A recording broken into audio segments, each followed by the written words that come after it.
Hello everybody, welcome back. Today I was playing in the British Blitz qualifiers. So this is the final weekend of qualifiers for 2024.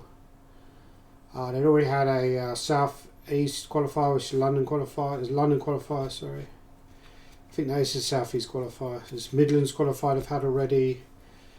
The South West qualifier. So I managed to qualify with Super Tip Banerjee, who obviously came up from, I think he's living down in the southeast. He didn't manage to qualify via the London one, so he decided to give the Newcastle one a go. It did look kind of weakish on paper compared to some of the other qualifiers. So I played in it several times before. I think the first year I played in the qualifier, I won every game. I got 15 out of 15, which I was pretty chuffed with. And that took place in the Royal Grammar School in Newcastle. I then went to the final, which was in Solihull in Birmingham. And David Howe just dominated the tournament. I think he got like a big score.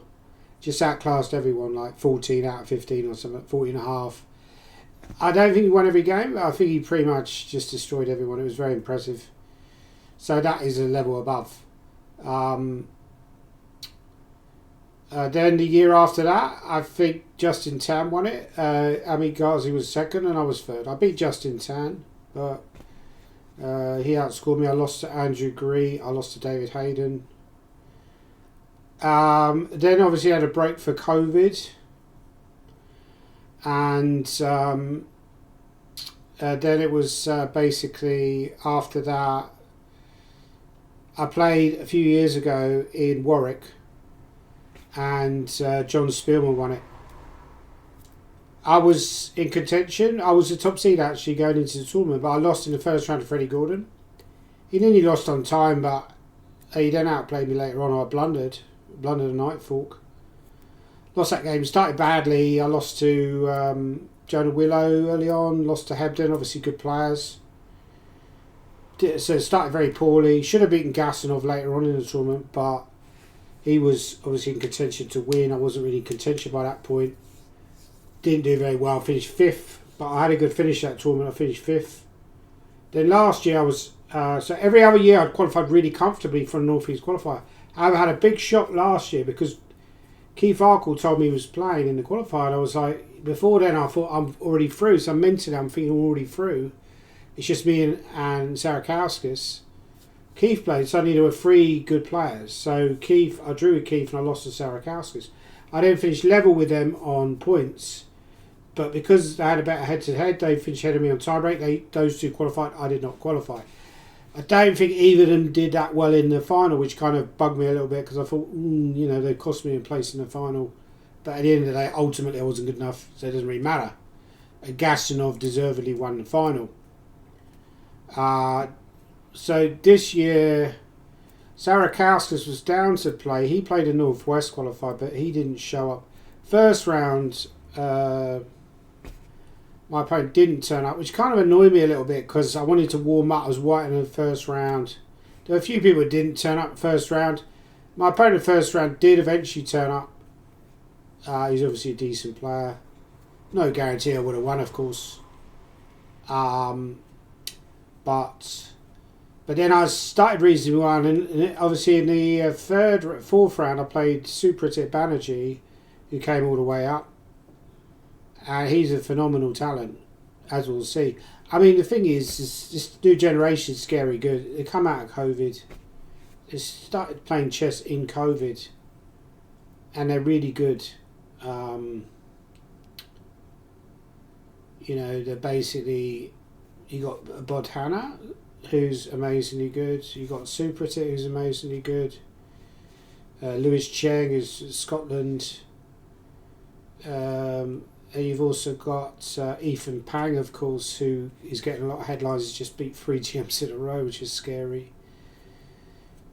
You've got Kushwal, I think it's Kushwal, the guy who... There's a kid who finished ahead of Bodhana in the Cardiff Blitz. So he's qualified for the main thing. He's only about 9, which is just insane. So it's an insane generation we're seeing, and really these are the final days before they will take over, right? So I'm just trying to get as much as I can before it's all over for me. But here, Super, he's very tactically resourceful. He went 95. So I saw his ideas to take, he's going to take, which isn't necessarily good for white anyway, but it's kind of similar to the game, I guess. Because I can go back. I think this is the right position. To be honest, I couldn't remember this game because it was so long ago. It shows my memory's bad. There were 1 or 2 games this tournament I could remember. I couldn't remember the specific order. I think we got to a similar position to this. So I took on G2. He played King F1. So I think now in this position, Black is technically winning, but I didn't play very well. I suddenly realised that maybe he's got some idea going Bishop G3, trapping the rook. Admittedly, that doesn't really create a threat because the bishop's defending the rook. So maybe there's probably a way, like even F6 is probably good, right? And I guess you can go 97. I mean, it's slightly tricky. Even though I'm winning, probably technically winning, it's not that easy. So I went, I believe I went here to create a threat. And of course he could have gone rook e2, but he went bishop e3, which looks like the best move. Maybe bishop d6 is good. I mean, I haven't checked this game with an engine or this position. I mean, it looks winning for black. Technically winning. Probably I should have just played a safe move here, like rook g5. It's a good move. I think in Blitz you just want to put your pieces on safe squares. Super Tip was a little bit unlucky a few rounds after this because he lost to Andrew Burnett, who is a good player also from Scotland. I mean, Super Tip is originally representing Scotland. His family moved down to South, so they decided to represent England. But in this position, Black seems to be technically winning. But I went here, which is kind of a blunder because I forgot you could just go King E2, which is a good move. And I think I played something like Bishop D5 around here. And no, hang on, is this right? Hang on, what moves have I got? Maybe it's better just to follow it. Yeah, I think we got something weird like this. And yeah, he played very, again, tactically resourceful move, King F1. I mean, to be honest, yeah, but the problem is Rook H1, he's going to trade and take on E6, which he will do instantly. So King F1, and now realises he's threatening to win the exchange with Rook D5. Well, that doesn't actually threaten to win the exchange because I've got Rook takes G4 anyway, but I didn't feel comfortable here. Maybe there's better moves here than what I played. I went H5, and he took, of course. Because the point is, you take the rook, he's going to take here. So, which isn't better for black, I don't think. I mean, I don't think I'm worse either, but because the structure is better for me, I mean, I can move. Well, I guess he's also threatening to take here, so maybe he is actually better here. Maybe he is better, yeah. Because if I go rook g5, he can take and take an e6, he's better. So yeah, so there's ways to go wrong here. So I took on. Oh, maybe I could have taken this way. Actually, that was a better chance, right? But still, he's got rook b5. I just really see why that's better for me. Maybe, yeah. So I took on d5, and this his next move I missed as well. I thought he was just going to take here, and I take here, and although that's also equal, but he took here, and then he offered a draw, which I accepted, to be honest, because I thought, even though I was quite a fair bit up on the clock at this point, but I thought a draw with Super Tit is not a bad result. He's probably 2300 strength already. Obviously, in the future, he's going to be way above that, you would think. And in terms of qualification, I saw him as one of the biggest rivals, which, as it turned out, was correct. I mean, I also play Andy Burnett, who's quite a good player. I mean, to be honest with you, I'll show you that game. Sorry, Andy, if you're watching. This is one of the few games I can remember, though. So I played against Andrew Burnett, and nice guy actually from Scotland. He's also a little bit like me, involved in the book publishing industry to some extent. Does a bit of book publishing, or he does a bit of editing and writing. And he was also the captain of the Scottish team in the recent Olympiad. So that was a nice job to have. I mean, as I said before, that the that the Olympiad is like the pinnacle of being a chess player, really. And I think he lives in Newcastle.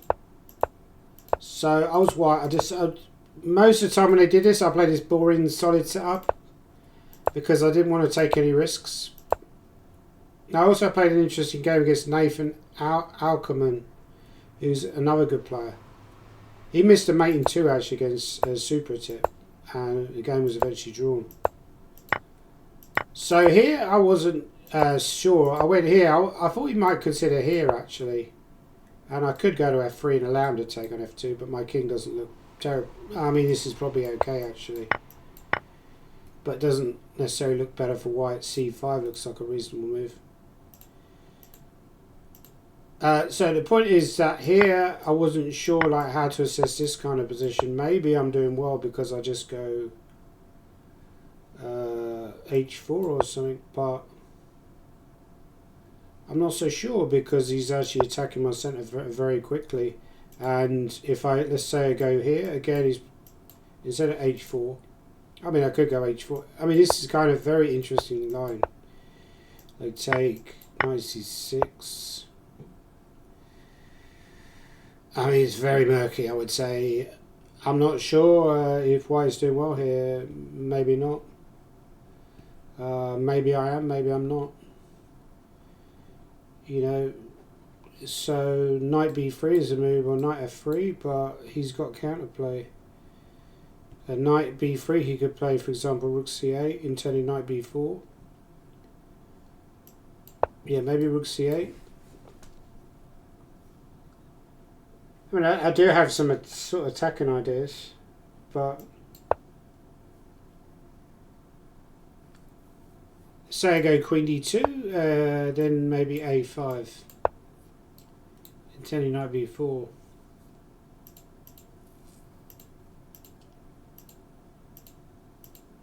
So very interesting possibility that he had. That's what I was expecting Andy to play, but he went c5, which also seemed like a reasonable choice. I went here, and he took, and I was expecting him to go knight c6 here, and I thought that was quite a good move for black, because if I take on e4, he can either take on d4 or take on e5, and he's better, I think.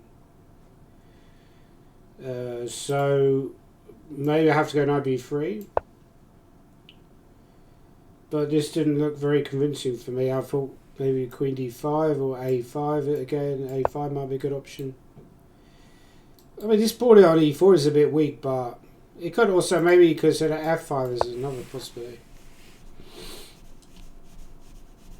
Because if I just take out the bishop, or even with a pawn,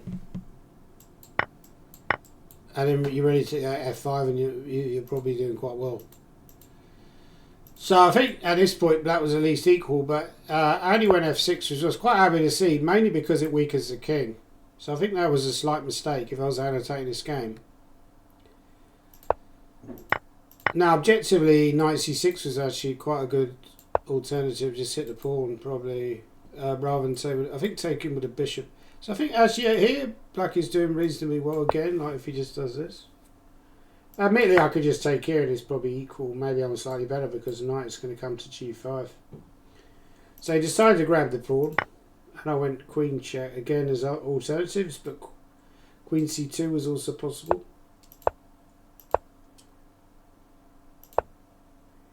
Yeah, so here you think, like, what is his idea? Well, I understood his idea is to go knight c6.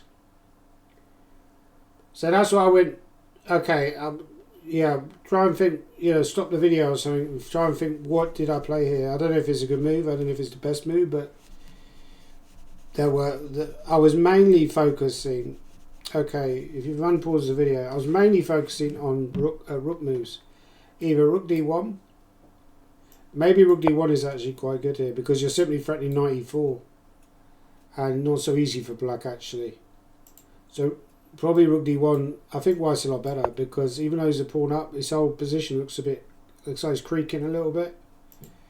So I went here with the idea that he can't go knight c6 because I take and he loses a piece.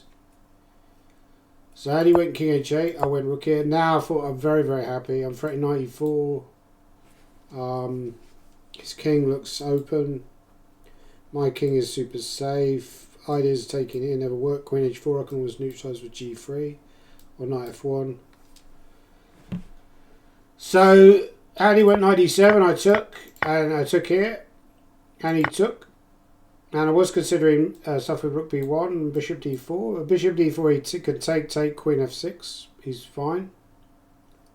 Because knight e4 he can go queen d4, rook d4. Probably any move like rook c8 is fine, or knight e5, or even knight f6. Probably is all equal, right? So here, I actually intended this in advance. I went knight takes e4. So my idea is this is very strong. I think because there's knight f6, I can take on f6, rook f6, queen d8, and win the exchange. Rook d8, king g7, knight f6. I'm winning, technically winning. So I don't think he can go knight f6. So I don't think he can take on b2. So I think already he's in trouble because I'm hitting this knight, and my threat is not queen d7, but probably just rook b1. So what does he play? I mean, I don't know. It feels like there's no miracle here for black. Maybe knight c5 actually was possible. Oh, maybe that was the saver. Aha. So here I was sort of semi-bluffing. Maybe he could have just gone knight c5. Because if queen c4, then queen e7. Oh, okay, so possibly knight c5 was saving him, right? It feels scary for black, but yeah. But I think his next move was a blunder actually, because he went here and I went here. And now he fought for a while, but he lost on time. Because the point is, I think this is losing. Like if he takes on c1, I take. Now, if I take on f6, he can take on e3. I think he's doing quite well. He's not winning, but he's not losing either. But the problem is I just take here and it's just a winning position because now I go check. Is the only way to avoid losing materials here. And now again, you know, what would you do here as white? You're obviously not going to go queen e6 because it's a back ranker, but a very obvious move even for Blitz is g4. I think the key with Blitz is just, you know, which I did fairly well with white actually in this tournament, which is, you know, just play solid moves and don't do anything special. You know, just like this sort of position you want with Blitz where this black has no counterplay and I'm just creating huge threats. So this is just dead lost. Like here, I go here. And hang on, maybe this is actually okay because now he can do this. It looks super scary though, all this. Queen f5, for example, followed by h4. I mean, it's in a horrible pin. Oh no, sorry, this wins, right? Yeah, because rook here does check. And if king there, oh, maybe it doesn't win. But then queen e2, if nothing else, you're going to win the rook. So yeah, so something like this is winning.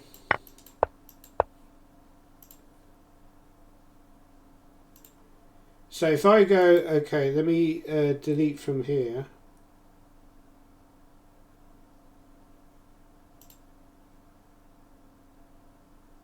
No.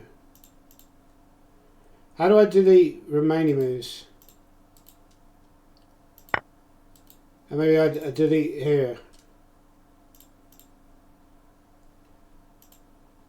Okay, so if I just, how accurate was this game?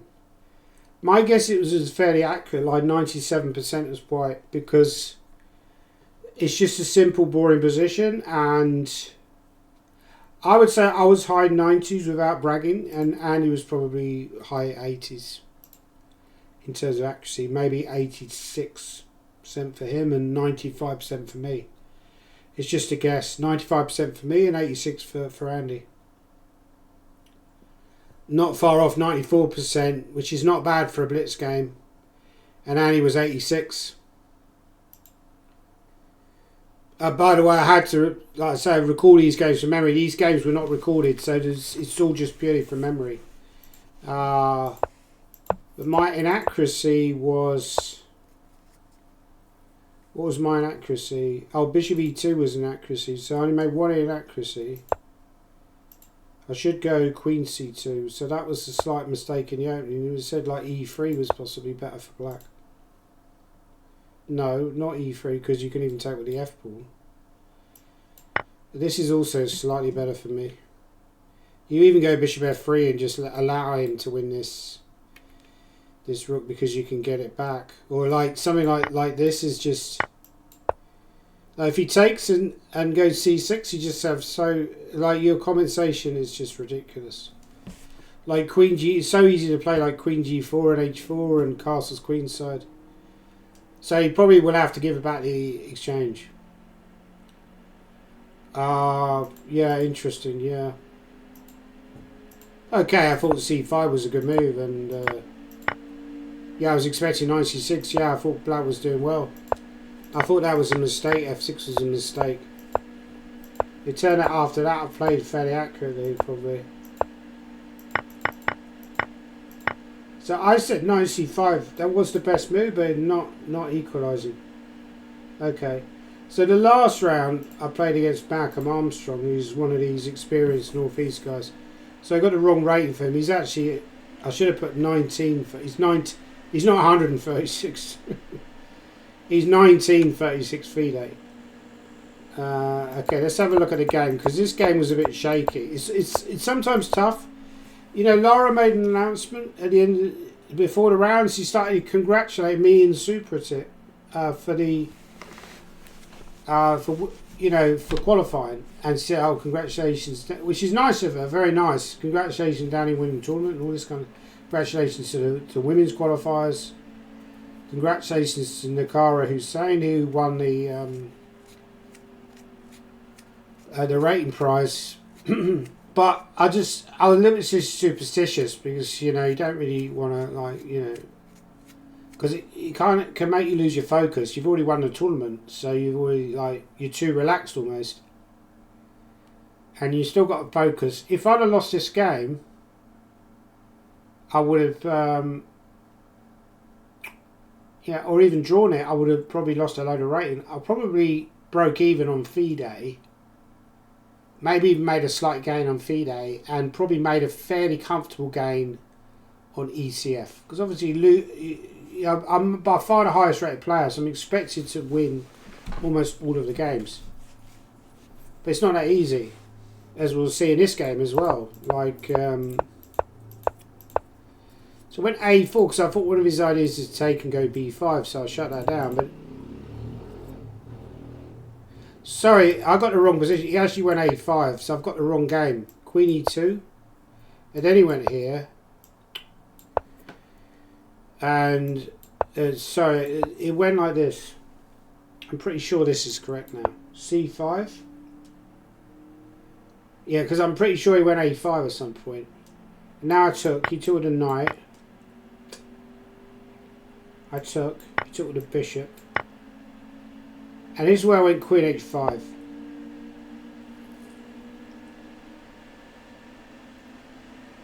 I think all this was a bit of a bluff, really. I mean, for example, he could even just go F5 here. I mean, I don't really see what I didn't like my position. That's why I started going Queen H5 and just go for the hack. So I was just trying to bluff him out of it a little bit. Because it looks like, to me, like, black's already doing quite well.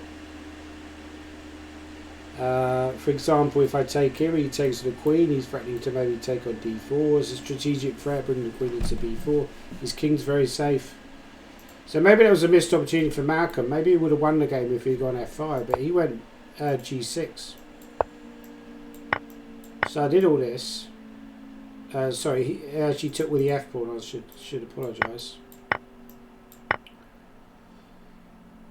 And so obviously, yeah, rook f7 doesn't work because I can just take. If he goes knight f6, I just take on f6. I'm winning. So he has to take. So I realised I could make a draw, but obviously I'm thinking, well, you know, this is what I'm saying. Like, I need to try and win because the last tournament I played, I made a mistake by offering my opponent a draw in the last round when I was playing much lower rated play. I should really have tried to win that game. And forget about the fact that he could catch you up or even overtake you. Actually, if he'd won that game, he would have. Either I was going to finish ahead of him with a draw or a win, or he was going to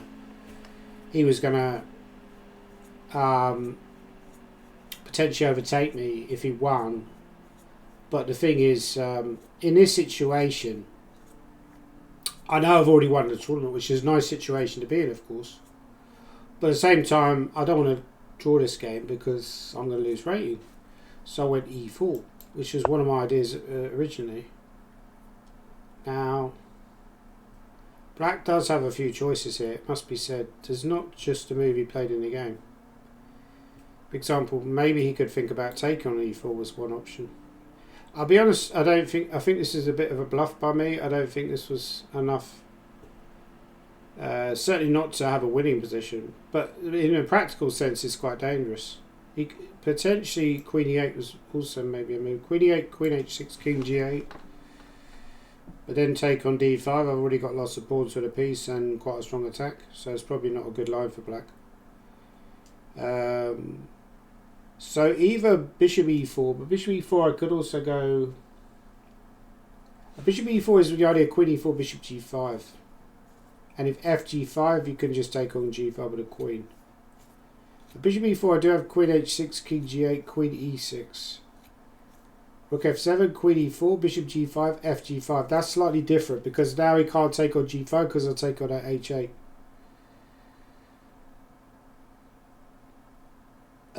But after fg5, for example, he's got other moves he could play with in that position. Like he could play rook f1, for example, and put the knight back on f8. So just show you that line, like here, there's check, here takes, probably not move the king because of bishop e7, but here. Now again, he doesn't have to do this move, he could also play knight f8 as an option as well, knight f8 immediately. Yeah, I think this may be a bit of a bluff because queen d4 now is starting to become a bit of a threat.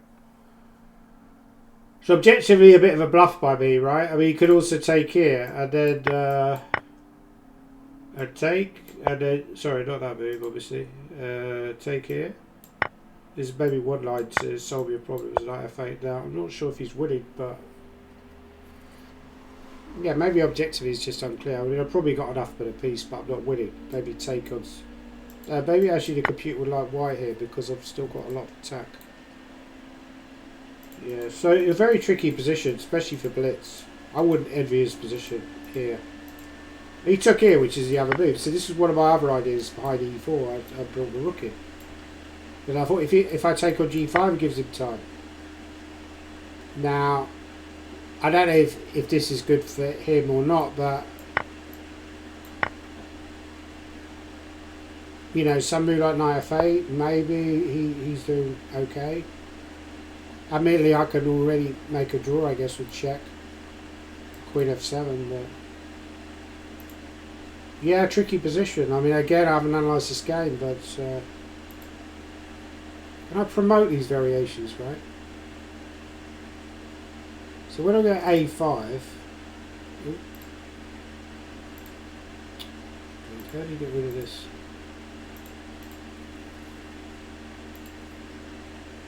Okay, let's just stick on here, promote variation, right, and then delete from here.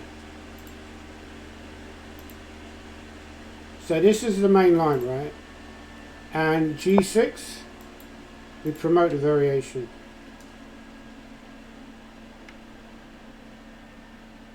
And again, we promote the variation.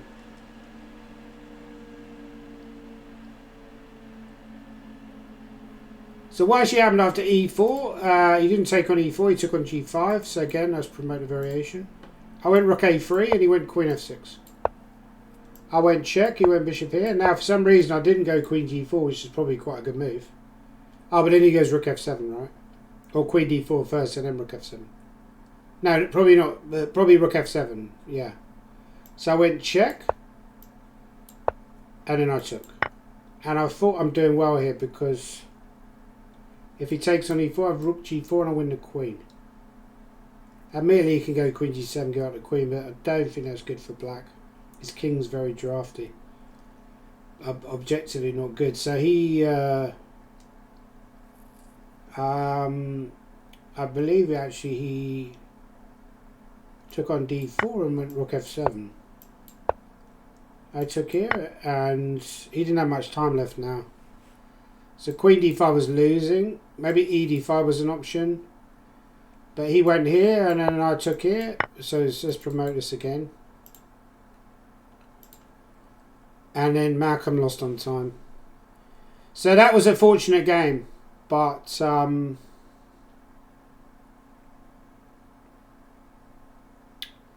shall we have a look and see how accurate that game was as well?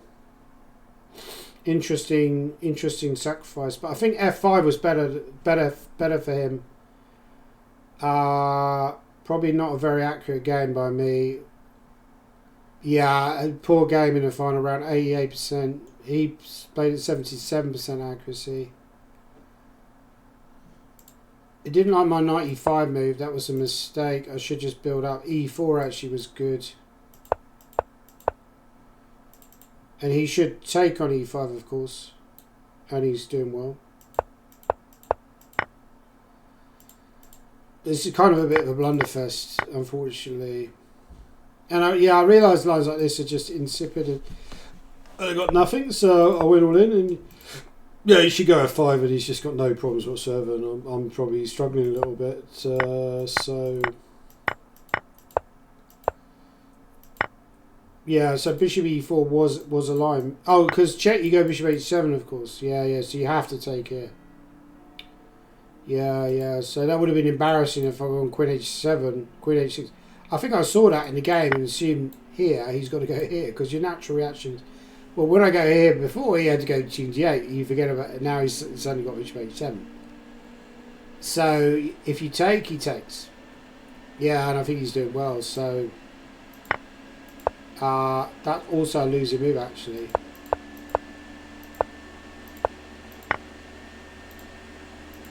Oh, he could have gone king. I thought then I had rook h. Oh, but then he goes rook h8. Yeah, so king g7 was already winning for him. Very poor quality effort by me, I'm afraid. Yeah, so not a good game, unfortunately. I'll show you the results anyway.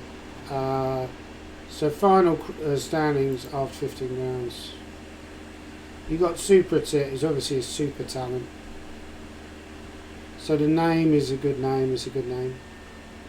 Nakara Hussain finished third. He's a younger player who's at university, I believe, in Newcastle. And he's very underrated. I mentioned this before that he's 22.72 at classical chess. He had a couple. Yeah, he was a little bit unlucky with the draw because he had black against a lot of the top seeds. He had black against me. He had black against Super Tit. He had black against Andy Burnett. And he had black against David Henderson, who won it in a nice game against him. So he was a little bit unlucky in that respect. But he also had a good tournament. He won the rating prize. But he's not a 25.90 on chess.com at Blitz. So obviously his rating is not any indication of how strong he is. Andrew Burnett had an interesting tournament. So he lost the first round. But then he kind of went on a bit of a roll, really, and you know, towards the end he was doing really well. He sort of won against Hussain, Todd, Sanderson, Hutchinson.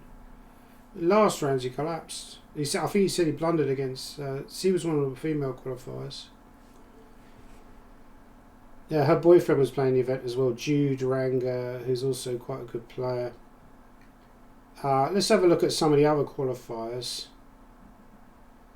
So the Southwest one, that was one of the first qualifiers. Harry Green, Peter Wells.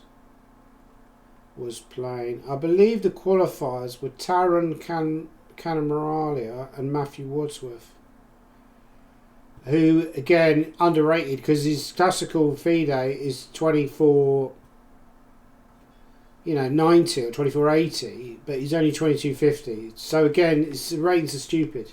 Taron is easily 2300 of his IM, right? So he's in theory 2400 strength. But he's rated because they haven't played much Blitz. They haven't had a chance to show how strong they are. No disrespect to Pete, but I'd probably rate him as a worse Blitz player than Wadsworth these days. But yet his rating's much higher. So the ratings is a little bit messed up. If you look at the final ranking cross table, yeah, Taron won and Wadsworth was second. Harry Grieve probably had a decent performance. He was third. Also, let's have a look at one of the other earlier qualifiers. That was in London. Final cross. Yeah, Gasanov is a reigning champion. He won the tournament.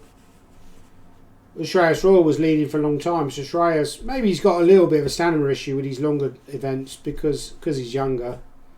Because he was leading a rapid play, he didn't quite get it done there, and then he didn't quite get it done here. But I probably regard Shreyas as the favourite for the final because his ECF classical is 2630. Now I know Blitz is a bit different, but that would suggest he's a cut above everyone else in the tournament. But we'll see. Obviously, in a one-off tournament, anything's possible. Gasanov is a reigning champion, so he's definitely got a chance as well. The Midlands, Yi Chen Han is a good young player, managed to qualify ahead of Stanley. I think, no, maybe they were joint. Maybe Stanley even won the tournament. Let's have a look. Stanley won the tournament. Stanley is like a monster at Blitz. He's like 2880 at 1 minute on Lichess. Yi Chen was good, and Terry Finlay Bocott has been doing very well lately. So what you see here is, again, some people who played more than one qualifier, because Banerjee later on went to... What was the one that he went to and played? I think it might have been Cardiff, actually. Yeah, so Banerjee ended up winning Cardiff. And the interesting thing about this is Bodhana didn't qualify, but she did qualify for the women's event, by the way. But she didn't qualify. She very nearly qualified for the main event, which would have been we got a lot of media exposure if she had done. But this kid is also good as well. He's only 20. He's the same age as Bodhana, and he had an amazing performance. So he's going to be a danger man in the final as well, or danger kid. There's a lot of very good super kids in the final. So Banerjee is obviously a younger player as well. We nearly awarded him the best game prize at the British. We probably should have done, but it was David Howe, I think, and him, and maybe Wadsworth was also in contention, and Shreyas Royal for that. But we eventually gave it to David just because his win against Gartz, was so technically good. And Edinburgh, so you had Angus Dunnington as the top seed, but no disrespect to Angus, he doesn't play much now. And Frederick Gordon, if you compare the amount of times that Freddie Gordon, amount of hours Freddie Gordon spends playing Blitz online compared to the amount of hours that Angus Dunnington spends playing Blitz online, it's chalk and cheese. So Freddie is another super talent. He ended up winning the tournament, right, by half a point. Keith Ruxton was in second. Don't know much about Keith Ruxton, but he's obviously a fairly decent player. Interesting name there, Megaleos. There's a few Greek players who live in Scotland. Not sure why. Lewis Cheng was also up there. Very impressive performance. He's a very good Blitz player. Nick Skitos. Angus. Yeah, he kind of had a bit of a fight back, but I don't think quite was in contention to qualify. So again, you have lots of junior players playing in the final. What one we not discussed? We also not discussed. Interesting with Belfast. They played 17 rounds.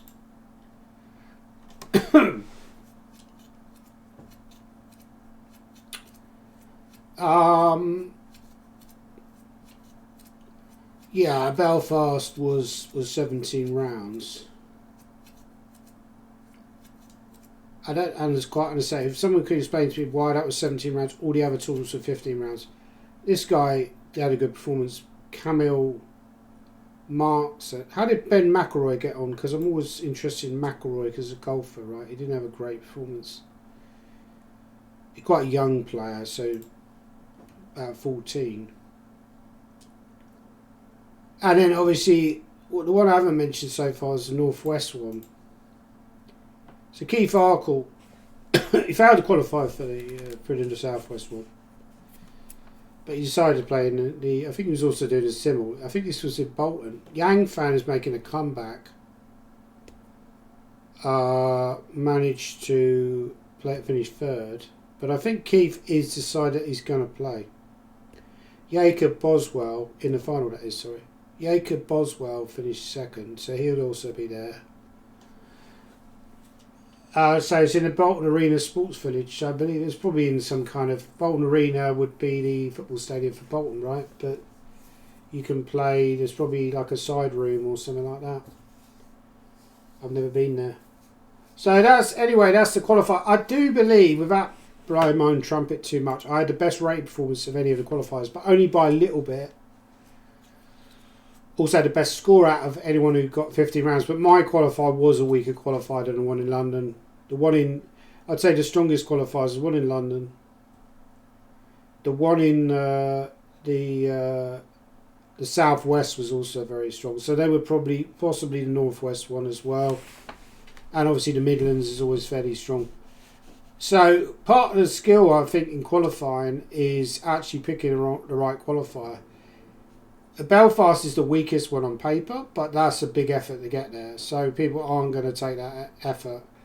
Cardiff is also a little bit weak. Northwest used to be quite weak, but that seems to be getting stronger now. So anyway, that's the thoughts. Leave your comments down below what you think will happen in the final.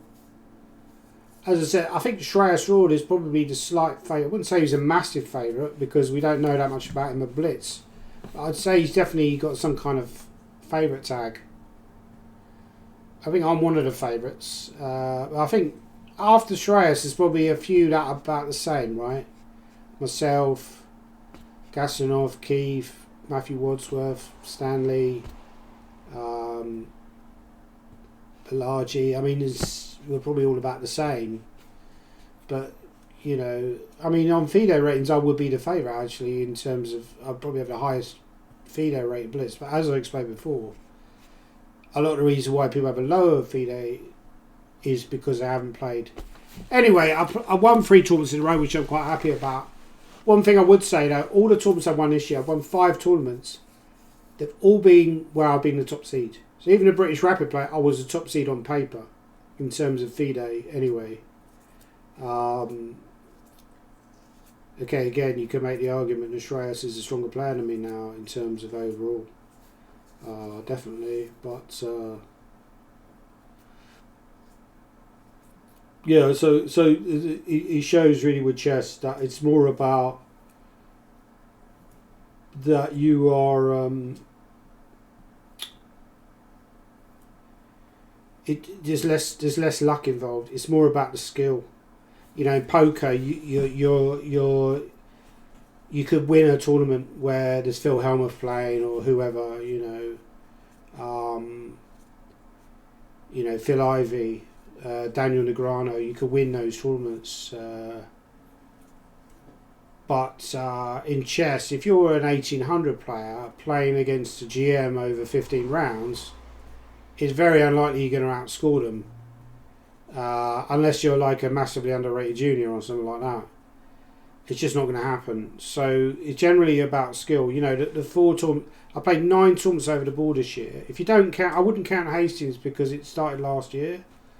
But the other 4 tournaments I didn't win, I wasn't top seed for. So it's kind of, you know, I wasn't top seed for Alicante. Alexenko won that. I wasn't top seed for Bruges. Daniel Fernandez won that. I wasn't top seed for the English Championships. Top seed, I believe, was even Mickey Adams. I think it was Mickey Adams actually. Gawain Jones beat Mickey Adams in the playoff. So Gawain Jones is like a double champion. He's won the English and the British. And I wasn't top seed for Northumberland GM section. I believe Gastonov was, and he ended up winning the tournament. So, yeah, I mean, basically, that's the thing. But I think what I have shown this year is a little bit of consistency. So, you know, even the tournaments where you're top seed, it's not easy to win them. You've still got to do something, and I think I showed that. Now the key is to work hard enough to start winning tournaments where I'm not the top seed. You know, that's my aim over the next 2 or 3 years. I want to win like a decent Open in Europe or something like that. I want to win like an English Championships or a British Championships where I'm not going in as top seed and somehow show something that I haven't shown before. Because it's nice to win these tournaments, but ultimately you're not really showing anything because people look at it and they go, well, you were the top seed, so you expected to win. You know, and they'd be right.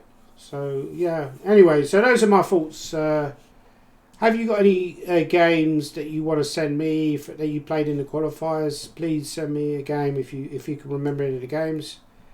And I look forward to the final of the British Blitz Championships.